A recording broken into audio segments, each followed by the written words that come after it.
안녕하십니까? 네, 한 주가 또 빠르게 지나갔습니다.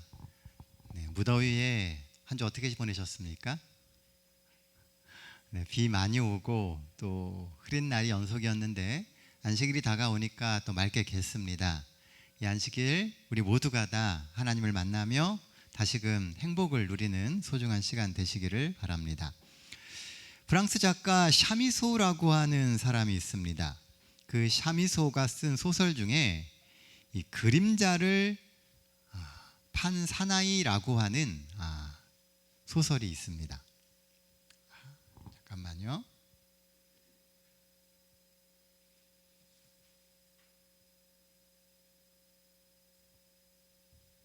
네, 그림자를 판 사나이라고 하는 소설이 있는데요. 이 주인공이 슐레밀이라고 하는 사람입니다. 그런데 이 슐레밀은 어느 날 함부르크의 한 부잣집의 파티에 참석하게 됩니다. 근데 그 파티에 회색 옷을 입은 한 남자가 참석을 해요. 그리고 이 슐레밀에게 이야기하기를 금화를 쏟아내는 그 마법 주머니와 그리고 슐레밀의 그림자를 바꾸자라고 제안을 합니다. 근데 슐레밀이 생각해 보니까요, 그림자는 그닥 필요한 것 같지가 않아요. 근데 저 마법 주머니가 있으면 돈도 많이 벌고 행복해질 수 있을 것처럼 보이는 겁니다. 그래서 얼떨결에 승낙을 했어요. 그랬더니 그 남자는 그 주머니를 주고 그림자를 돌돌 말아서 자루에 넣고 사라져 버렸습니다. 그러나 이 마법 주머니를 손에 넣은 슐레밀의 행복은요, 생각보다 오래 가질 않았습니다. 그림자가 없다고 사람들이 놀리기 시작을 했고요. 심지어는 귀신이라 그러면서 도망을 가는 사람들도 있는 겁니다. 다 그림자가 있는데 슐레밀만 그림자가 없는 거예요. 그래서 슐레밀은 낮에 밖에 나올 수가 없었습니다.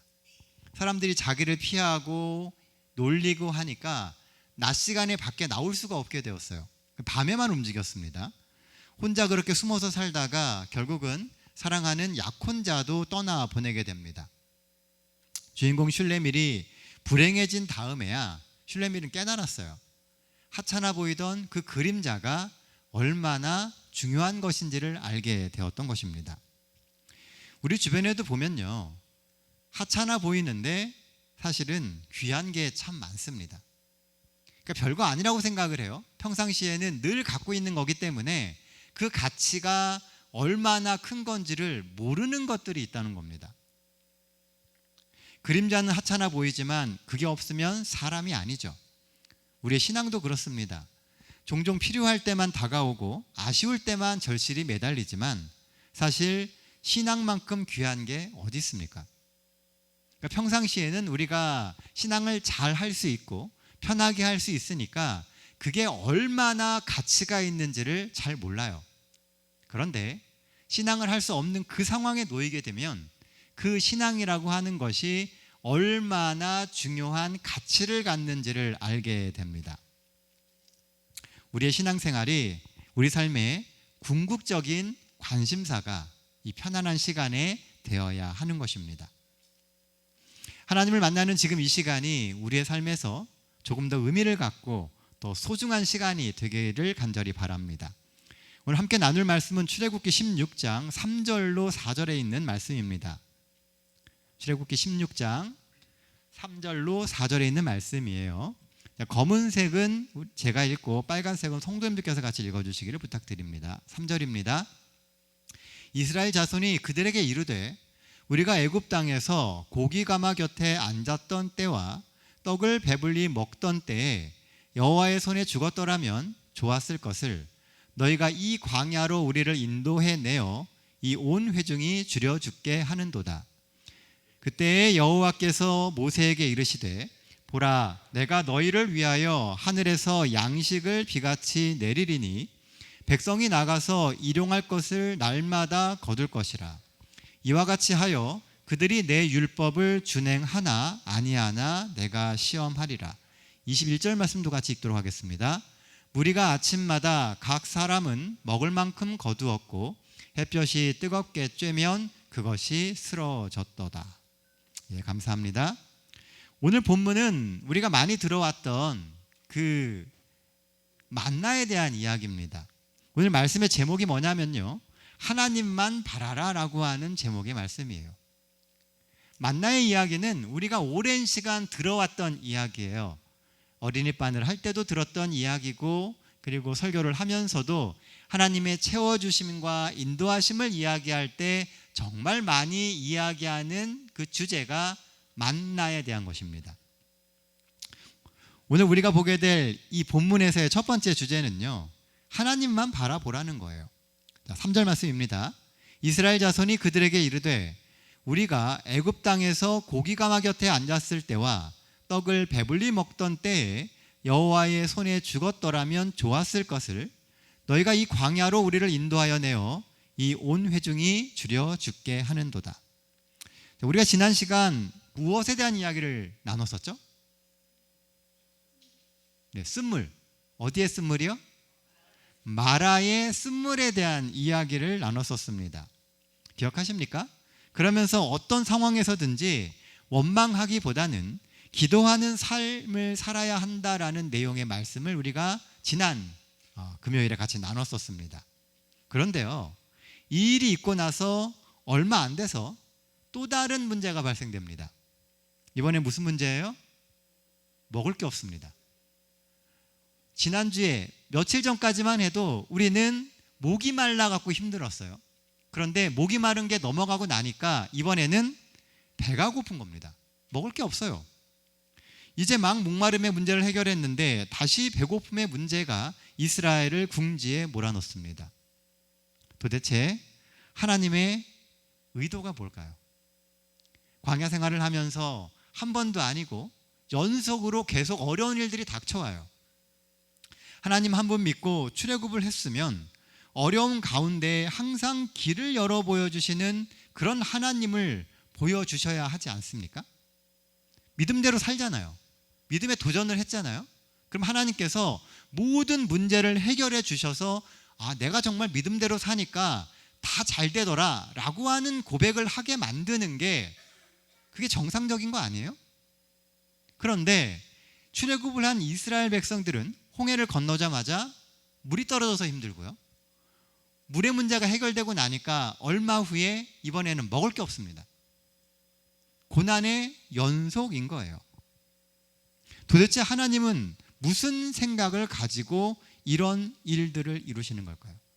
만약에 하나님을 믿고 따라 나선 삶이 세상을 따라 사는 삶보다 나은 것이 무엇냐는 거예요. 어쩌면 이 질문은 출애굽을 하는 이스라엘 백성들이나 오늘날 하늘 가나안을 향해 살아가는 우리나 똑같이 드는 질문 중에 하나입니다. 우리의 삶에 풀리지 않는 의문 중에 하나죠.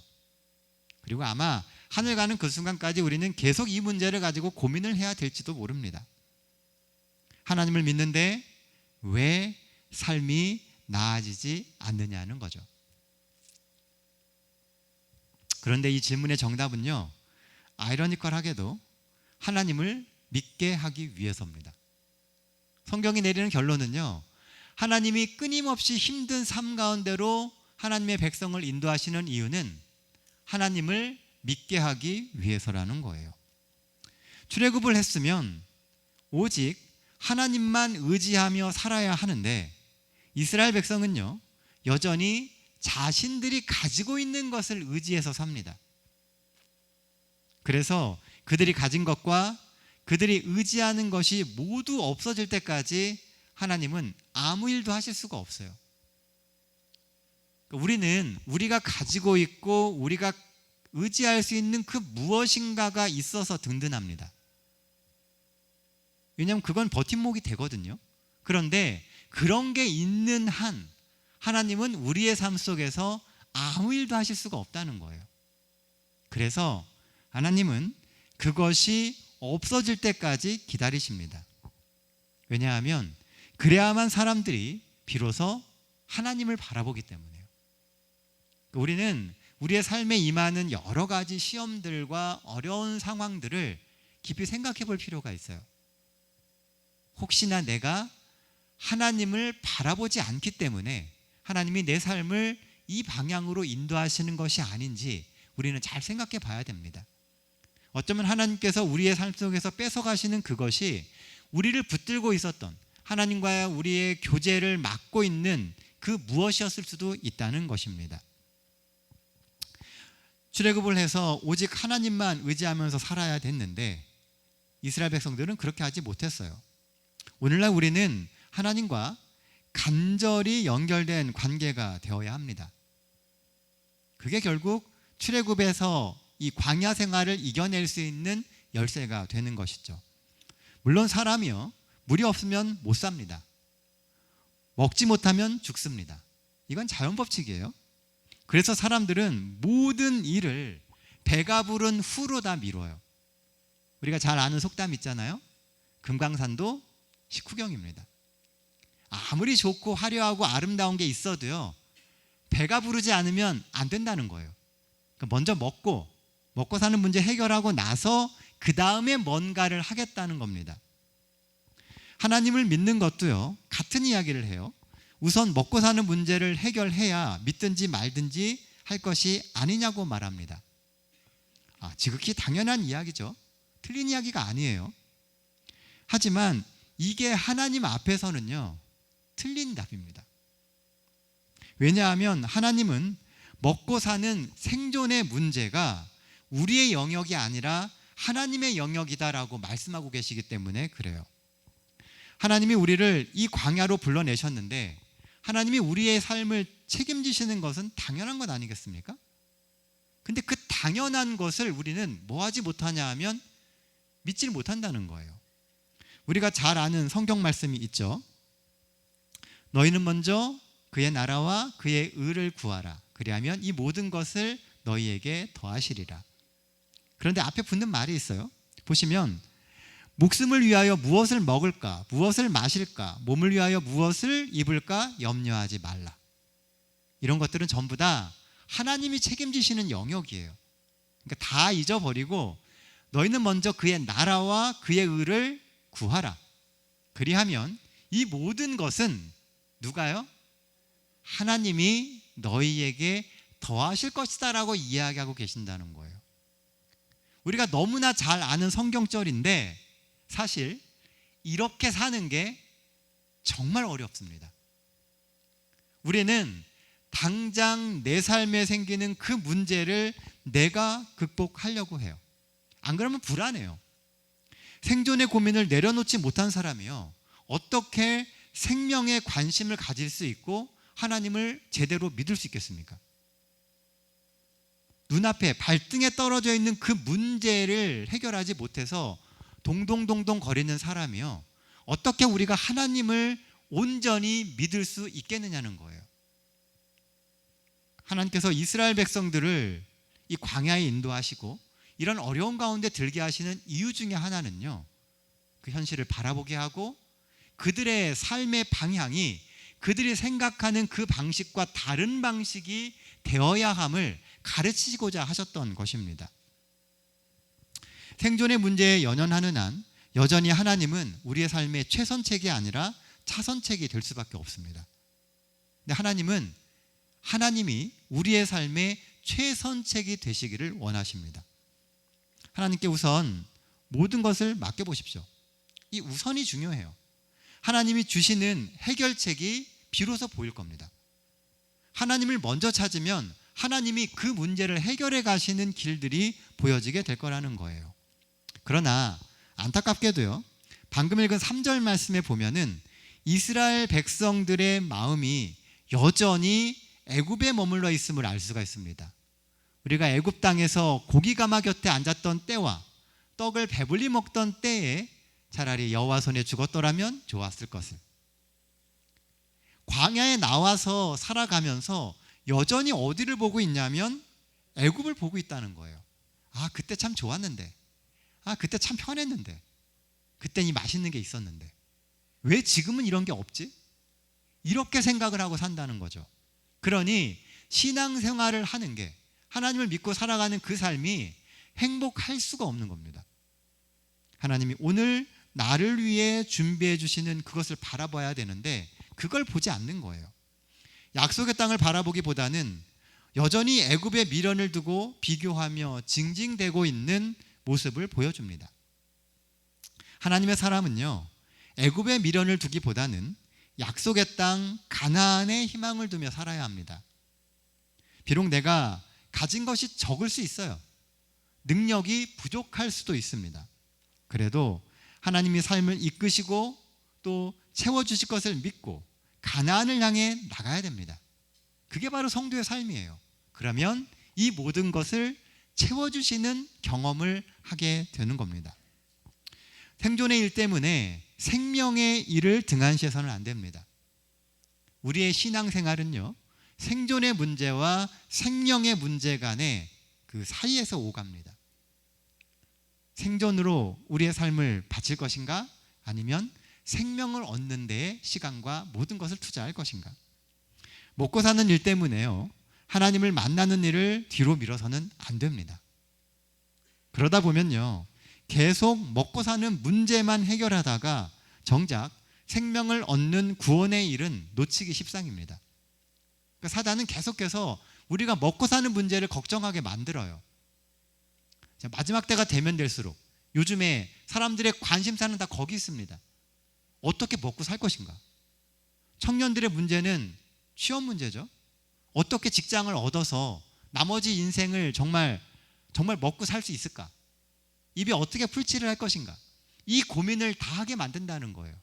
그러니까 하나님을 바라보며 영적인 삶을 살아갈 수가 없는 현실이 만들어지고 있다는 겁니다.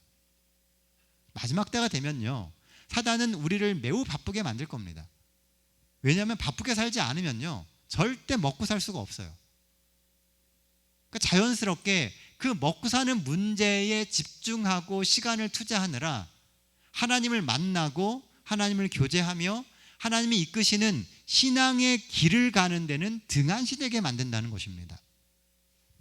사랑하는 성도 여러분, 그리스도인은 생존보다 생명에 더 집중해야 됩니다. 우리의 삶은 우리의 능력으로 열리는 것이 아니라 하나님의 약속과 인도하심으로 열려집니다.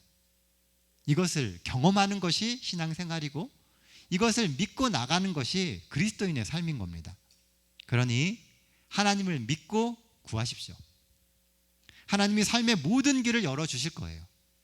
그런 굳건한 믿음으로 매일의 삶에서 하나님을 체험하며 사시는 우리 수원 새하늘교회 모든 성도님들 되시기를 간절히 바랍니다. 본문을 보면은요, 하나님께 양식을 구하는 이스라엘에게 드디어 하나님께서 해결책을 주십니다. 그게 뭐예요? 네, 만나입니다. 그렇다면 하나님이 만나를 주신 목적이 뭘까요? 4절 말씀 한번 보겠습니다. 그때 여호와께서 모세에게 이르시되 보라, 내가 너희를 위하여 하늘에서 양식을 비같이 내리리니 백성이 나가서 일용할 것을 날마다 거둘 것이라. 이같이 하여 그들이 내 율법을 준행하나 아니하나 내가 시험하리라. 만나를 주신 목적이 뭐라고요? 율법을 준행하나 안 하나 시험하기 위해서라는 거예요. 우리는 만나를 주신 목적을요, 종종 오해합니다. 만나는 하나님이 이스라엘 백성들을 단순하게 배불리기 위해서 주신 것이 아니에요. 그거는 부수적인 결과일 뿐입니다. 만나의 진짜 목적은 하나님의 말씀에만 순종하면 하나님이 모든 문제를 해결해 주신다는 것을 깨닫게 하기 위해서였어요. 먼저 하나님의 말씀을 따라가면, 하나님을 순종하면 하나님이 모든 것을 채워주신다라고 하는 것을 경험하게 만드는 것이 만나였다는 것이죠. 그래서 하나님의 말씀에 순종하는 훈련을 시키십니다. 그게 만나였어요. 만나는 매일매일 내렸습니다. 그런데 특이한 점은 뭐냐면요, 매일매일 내려야 돼요. 그리고 매일매일 거둬야 됩니다. 오직 일용할 양식을 거둬요. 그리고 또 특이한 것은 금요일에는 2배가 내립니다. 그리고 안식일에는 만나가 안 내려요. 그거 희한하죠? 일주일 내내 만나가 내리는데 금요일에는 왕창 내리고 안식일에는 안 내려요. 왜 그럴까요? 안식일은 우리의 삶을 책임지시는 하나님을 믿고 모든 일상의 짐을 내려놓고 오직 하나님을 예배하고 삶을 재정비하는 말 그대로의 안식일이기 때문에 그렇습니다. 그래서 금요일에 2배의 만나를 거두어서 안식일을 준비하는 연습을 시키는 겁니다. 금요일에 2배를 거두며 준비하지 않으면요, 안식일에는 쫄쫄 굶습니다. 다른 날은 오늘 먹을 거를 남겨갖고 내일 먹으려고 하면 다 썩어요. 그런데 희한하게 금요일에는 2배를 거둬도 안 썩습니다. 이런 것을 계속 반복해서 40년간 하니까요, 자연스럽게 뭐가 익어요? 안식일이라고 하는 것이 그들의 몸에, 습관에 있게 되는 겁니다. 게다가 그런 경험을 통해서 하나님이 모든 삶의 필요를 채워주신다라고 하는 것을 깨달을 수 있게 되는 것이죠. 가나안에 들어갈 하나님의 백성들에게 가장 필요한 것은요, 하나님을 절대적으로 신뢰하며 예배하는 습관입니다. 이게 안 되면요, 가나안에 가도 할 게 아무것도 없습니다. 왜냐하면 가나안은 하나님과 함께 살아가는 곳이에요. 하나님과 함께 동행하지 않으면 가나안의 삶은 의미가 없습니다. 이 습관이 되지 않으면요, 하늘에 가는 게 아무런 의미가 없다는 거예요. 우리가 하늘에 왜 갑니까? 여러분들 하늘에 왜 가고 싶으세요? 한번 생각해 보실 필요가 있어요.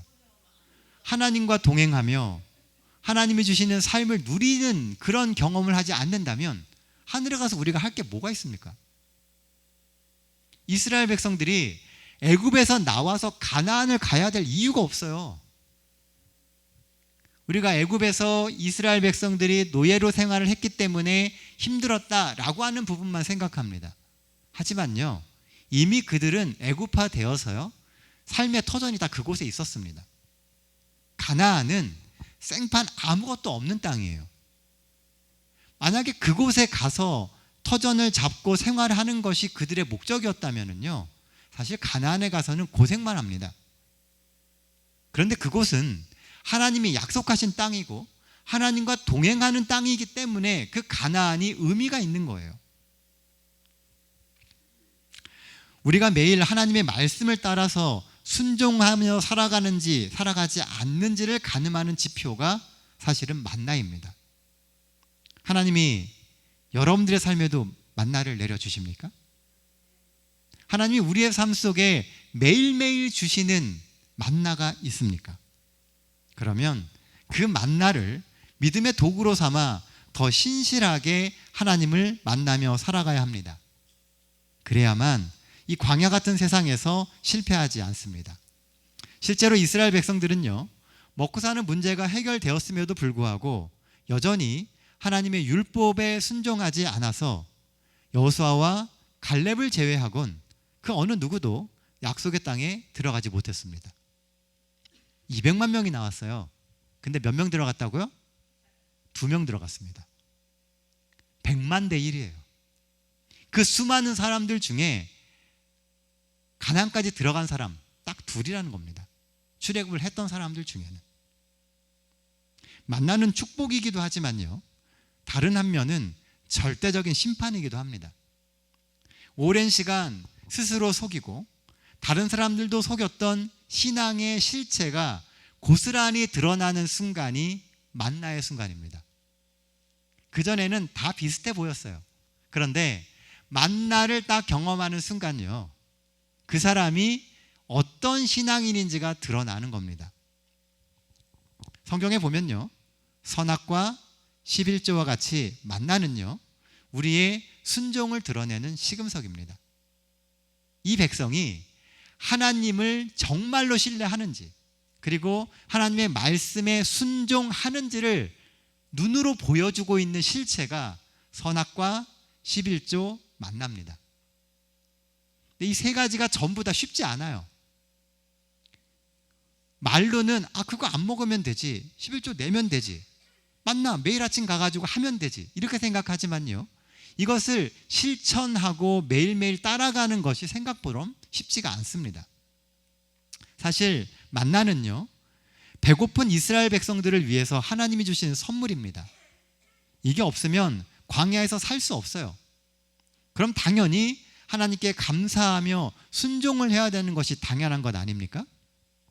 그런데 이스라엘은요, 그 당연한 신앙의 인도를 따르지 않았으며 하나님의 보호하심과 채워주심에 감사하지도 않았습니다.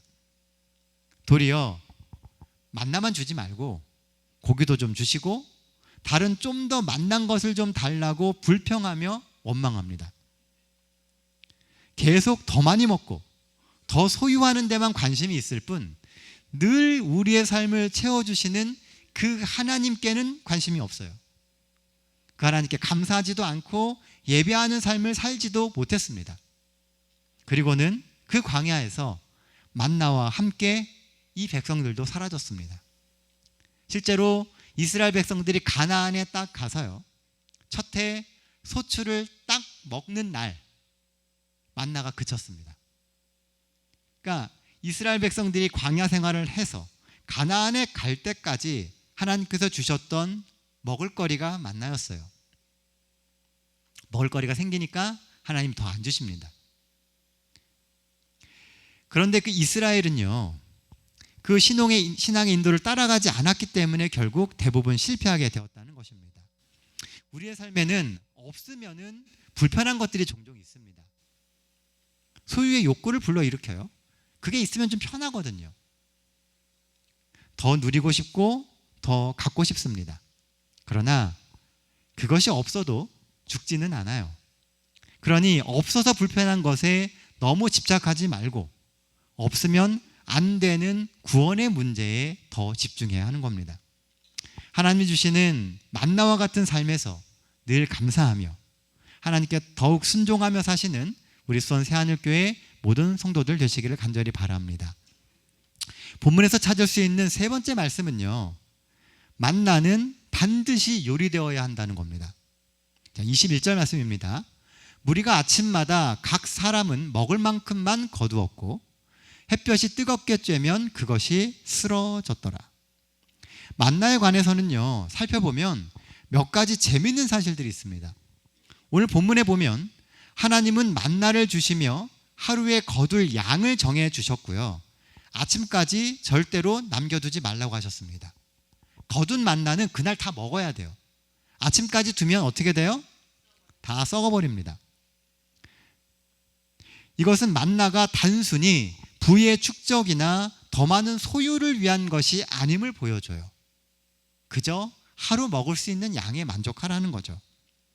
하나님이 주시는 하늘 양식은 쌓아두기 위한 용도가 아니고요, 그 용도에 맞게 때론 나눠주고 베풀라고 주시는 것입니다.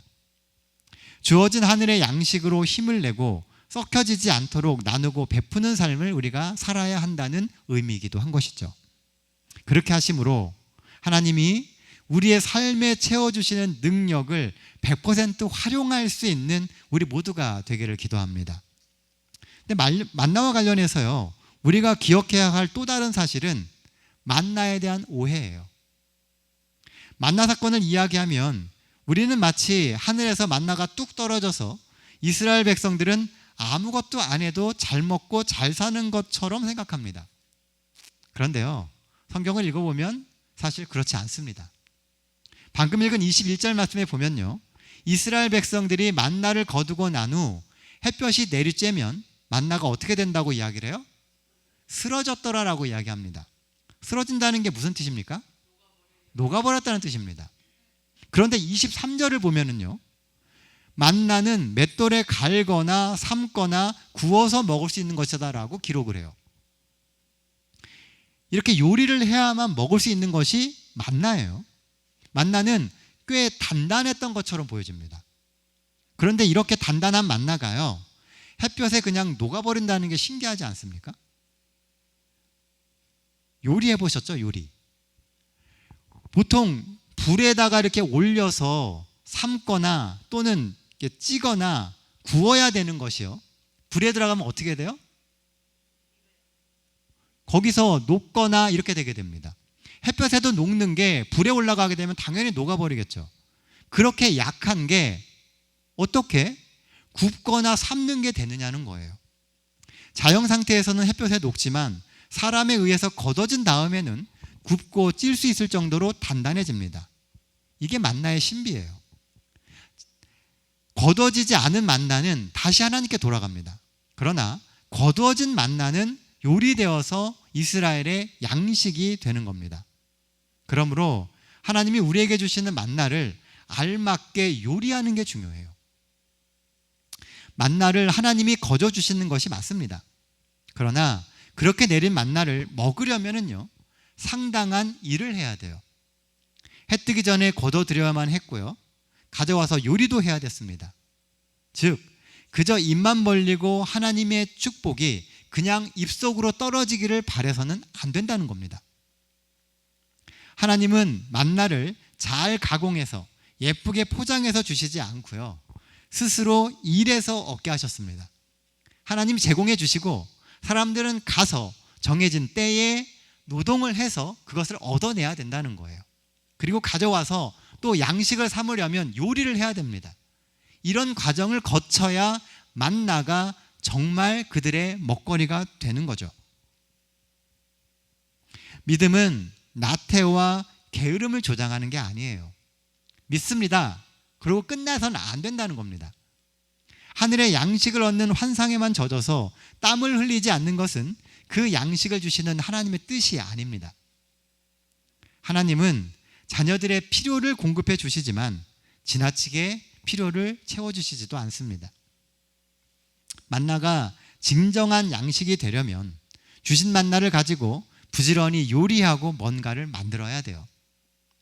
하나님이 오늘 우리에게 주시는 것들을 잘 활용해서 더 많은 삶의 양식을 만들어내야 됩니다. 우리의 인생을 살아갈 수 있는 힘이 되는 그 양식을 하나님이 주신 것들을 기본으로 해서 만들어내는 일들을 우리가 오늘 해야 된다는 거예요. 성도는 그렇게 하나님이 주시는 것들을 가지고 삶을 풍성하게 만드는 사람들입니다. 하나님이 주시는 풍성한 만나로 매일매일 더 풍성한 삶을 만들어 가시는 우리 수원 새하늘교회 모든 성도들이 되시기를 간절히 바랍니다. 이제 말씀을 정리하도록 하겠습니다. 첫째, 하나님만 바라보십시오. 하나님을 의지하고 또 믿고 살아야 하나님이 우리를 위해서 준비하신 삶을 누릴 수 있습니다. 너무 먹고 사는 문제에 집착하지 마세요. 어쩌면 정말 세상 물정 모르는 이야기라고 하실 수도 있습니다. 그런데요, 그리스도인의 삶을 하나님께서 알려주신 방법은 그렇다는 거예요. 먹고 사는 문제에 너무 집착하지 말라고 성경은 이야기합니다. 물론 없어서 불편한 것이 많아질 수 있습니다. 남들과 비교했을 때 너무 초라해 보일 수도 있어요. 그러나 없으면 안 되는 것을 놓쳐서는 안 됩니다. 없어도 되는 거는요, 견딜 수는 있어요. 하지만 없으면 안 되는 것을 놓치면 우리는 돌이킬 수 없는 삶을 살 수밖에 없습니다. 하나님께서 우리의 필요를 채워주실 거예요. 그러니 하나님께 구해야 됩니다. 하나님만 믿으며 삶의 길을 하나님의 인도하심과 도우심에 맞추시는 우리 모든 성도님들이 되셔야 합니다. 둘째, 만나는 믿음의 시험이에요. 그냥 넋놓고 주시는 것만 그냥 받아먹고 있으면 안 된다는 겁니다. 그 만나를 가지고 우리 삶의 믿음의 도전을 해야 돼요. 하나님이 채워주시니까 우리는 영적인 도전을 하며 살아야 된다는 거죠. 하나님의 채워주심은 그것을 기반으로 구원을 향해 나가라고 하는 하나님의 응원입니다. 내가 책임져 줄 테니, 뒤는 내가 봐줄 테니 너희는 열심히 뛰라는 거예요. 믿음의 도전을 하라는 겁니다. 나를 믿고 좀 더 한 발을 더 나가보라는 거죠. 그러니 하나님이 주시는 은혜의 만나로 오늘 믿음의 발걸음을 한 걸음 더 떼보는 우리가 되어야 합니다. 마지막 세 번째는요, 만나는 반드시 요리되어야 합니다. 하나님이 주시는 것들을 활용해서 내 삶의 양식을 만들어야 돼요. 주신 만나를 거둬들이고 요리를 해야 양식이 됩니다. 하나님이 주시는 말씀과 또 상황과 선물들을 내 삶에 잘 적용하고 때때로 실천함으로 가치 있는 것으로 만드십시오. 만나는 부의 축적을 위해 주신 것이 아니에요. 많이 모으라고 주시는 게 아니라는 겁니다. 내일이 지나면 다 썩어질 겁니다. 오늘 가치 있을 때 활용하고 가치 있게 사용함으로 하나님이 주시는 그 은혜를 이웃과 나눠야 됩니다. 하나님이 우리에게 주시는 그 복음의 축복들을요, 나눠야 돼요. 우리 삶에 주어진 하나님의 은혜와 그 채워주심으로 하나님과 조금 더 친밀해지고 믿음으로 더욱 하나님을 예배하시는 우리 수원새하늘교회 모든 성도님들 되시기를 간절히 바랍니다. 이 안식일 하나님이 우리와 함께 하십니다. 한 주간 하나님이 주셨던 만나와 같은 축복들을 잘 기억하시면서요, 이 안식일 다시금 믿음으로 한 걸음 더 떼기 위한 도전과 용기를 갖게 되시기를 바라며 오늘 말씀 마치겠습니다.